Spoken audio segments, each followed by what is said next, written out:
Hi friends, स्वागत है आपका आपके अपने ही चैनल में। कैसे हैं आप लोग? उम्मीद करती हूँ बहुत अच्छे होंगे। मैं हूँ आपकी होस्ट प्यारी दोस्त ऋचा शर्मा।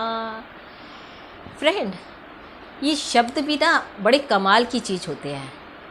महके तो लगाव पैदा करते हैं और बहके तो घाव देकर जानते हैं। मेरा कहने का मतलब ये है कि शब्दों के चयन से ही हम किसी को मित्र बना सकते हैं और किसी को दुश्मन बना सकते हैं। अगर कोई किसी से हम मीठा बोलेंगे, किसी से अच्छी तरह बात करेंगे तो उसका मन बहुत प्रसन्न होगा, वो आपसे एक मित्रता करना चाहेगा। इसके बदले में अगर किसी से कटु वचन बोले जाएं, गाली वगैरह दी जाए तो उसके मन में आपके प्रति कभी कुछ श्रद्धा या विश्वास नहीं आ पाएगा। तो आज इसी बात को बताने के लिए हमेशा की तरह मैं एक छोटी सी प्यारी सी कहानी आपको सुनाती हूँ। एक राज्य था, वहाँ का राजा था। राजा बिल्कुल युवक था, अभी उसने का विवाह हुआ ही था, मतलब बिल्कुल युवा था। एक दिन उस राजा को सपने में दिखाई दिया कि वो कहीं बिल्कुल लाठी लेके चल रहा है, बाल सफ़ेद हैं, दांत झड़ गए हैं और वो धीरे धीरे धीरे जंगल की तरफ जा रहा है।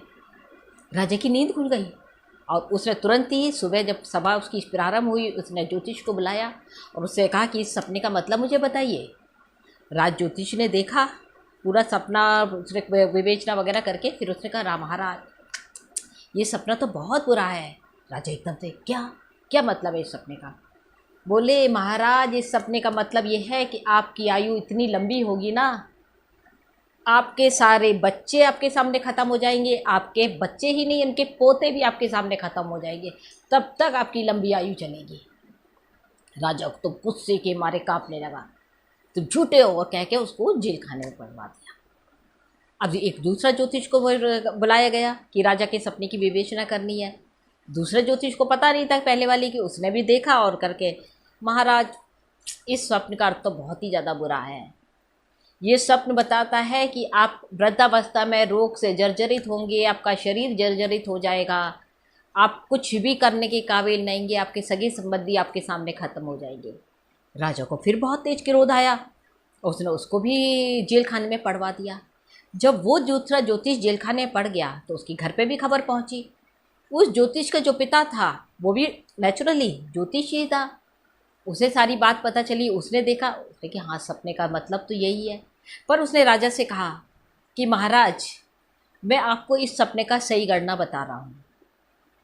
तो बोला कि बताइए। राजा ने कहा, उसने अपना गणना निकाला, शास्त्र उसमें देखा बुना ऐसे करके, फिर उसने कहा, महाराज ये सपना किस बेवकूफ़ ने कह दिया कि इस सपने का गलत मतलब है, इससे अच्छा सपना तो बहुत कम लोगों को मिलता है।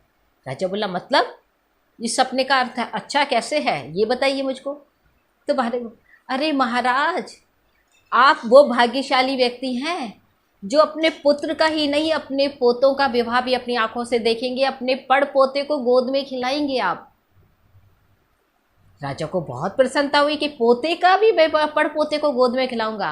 हाँ महाराज, कितने लोग इतने होते हैं, वो भी राजा जैसे लोग, राजाओं की आयु है, और उसके बाद अपना भरे पूरे संसार को छोड़ के आप संन्यास वानप्रस्थ आश्रम में भी ईश्वर को प्राप्त करेंगे।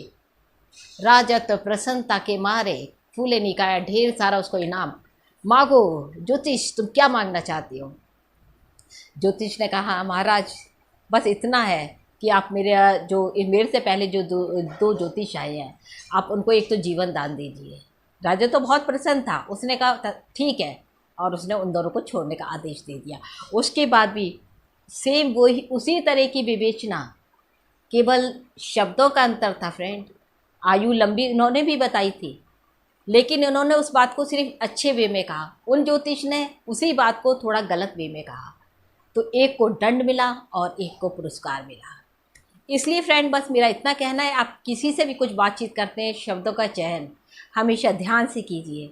ये मत देखिए कि ऐसा मना हो कि सामने वाले के दिल में कहीं घाव हो जाए और वो सारी ज़िंदगी याद रखे उसको। तो फिर मिलते हैं जल्दी से एक बहुत अच्छे वीडियो में, तब तक के लिए बाय बाय।